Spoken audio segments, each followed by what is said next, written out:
Okay, so basically in this video, I'm going to be going over all the information that Nintendo has posted about the Splatoon 3 DLC in the fresh season. So let's get right into it. Okay, so first the DLC is going to be coming in two waves. The first wave gave us lots of information. I'm not going to be going over the trailer and such because lots of people have already done that. So basically the first wave is going to be Inkopoulos coming back from Splatoon 1. And we know the release date for the first wave.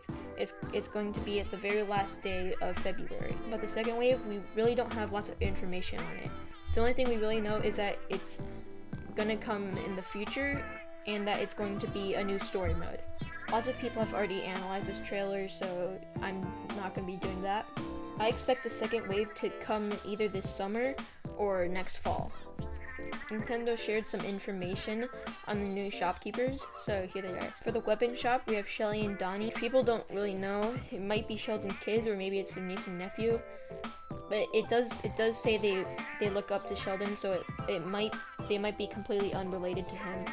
For the hat shop, we have Annie returning from the first game, just looking slightly different. For the shirt shop, we have Jalonzo returning, and he looks pretty much the same. And for the shoe store, we have Fred Crumbs, which says that he deep fried himself just so he could work at that store, which is honestly kind of weird. Then we have Spike returning from the first game with a new goatee. Looks pretty cool. And of course we have the Squid Sisters. They look exactly the same. Now onto the part that I really want to show. Now Nintendo has given us so much information on this new fresh season. The first big thing on this poster is obviously the Kraken returning from Splatoon 1, which no one really expected.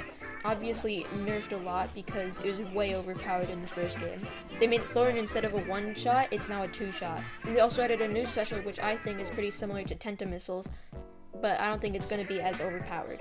It looks like it's going to target on to one person and it's going to shoot a bunch of these things at them, coming down as fake super jump markers. And it does say that the opposing team will be able to destroy them, but we don't exactly know how much health they have and if it'll be like a one shot, two shot.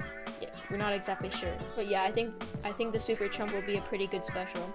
Of course, we're getting new gear, which honestly, I think the look of some of this is really cool. I might use it. And similar to the Chill season, we're getting two maps, one returning and one new one. The first map is Manta Maria returning from Splatoon 2, and the next map is a new one, which we saw in the direct for Splatoon 3. It seems pretty similar to Scorch Gorge, I think. Obviously, we're getting a new catalog and some more table turf cards. A bunch of new weapon kits, of course. Then over here we have the jukebox, which I'm excited about because people have been leaking this since the beginning of the game. All the weapons that are getting new kits is the Tri Slosher, Splat Roller, L3, N-Zap, Splash-O-Matic, Sploosh-O-Matic, Clash Blaster, Splat Charger, Rapid Blaster, 96 Gal, and Jet Squelcher. Alright, now Nintendo has shown us some of the kits for these new weapons.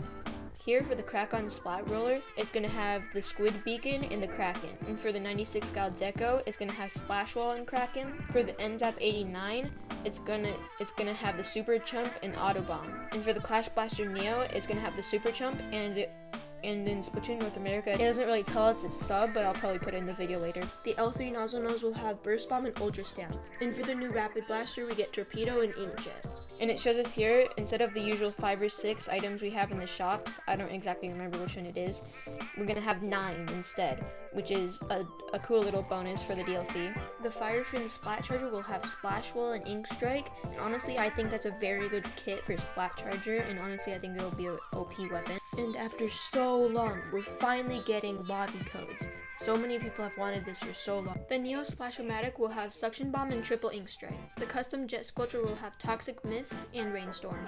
Okay, now last but definitely not least, we have some Salmon Run news. It looks like there's going to be a new limited time mode in April called Extra Work. And it looks like it's going to have 5 waves instead of the usual 3.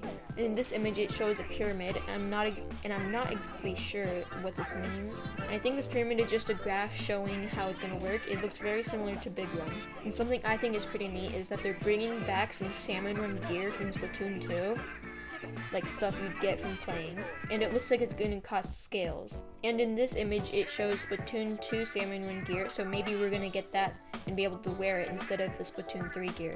And they're also showing off finally a new King Salmon called Ouroboros. I think that's how you pronounce that, and apparently it flies. And also some news on Big Run. We're getting Inkbot Art Academy, which no one really expected, and also this new trophy for Horror Borers. So yeah, we're getting so much content at the end of February and early March. So make sure to play the game during that time so you don't miss it. I'm getting big run on March 3rd through March 5th. So keep your eyes peeled for new news.